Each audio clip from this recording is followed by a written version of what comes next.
కళ్ళలో కోరికలు గుండెలో భారం దారి తెలియని నా జీవనయానం లోకమే ప్రశ్న నేనే సమాధానం నీ పేరు పిలిస్తే చీకటికి విరామం ఏడు కొండల వైపు అడుగులు వేసా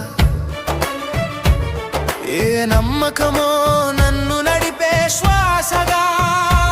చెప్పలేని బాధలతో మౌనంగా వచ్చా నీ ముందే నిలబడి నిన్నే అడిగా ఏమి కోరాలో తెలియదు స్వామి ఏది నిజమో అర్థం కాలేదు స్వామి చేతులు జోడించి నిలబడ్డ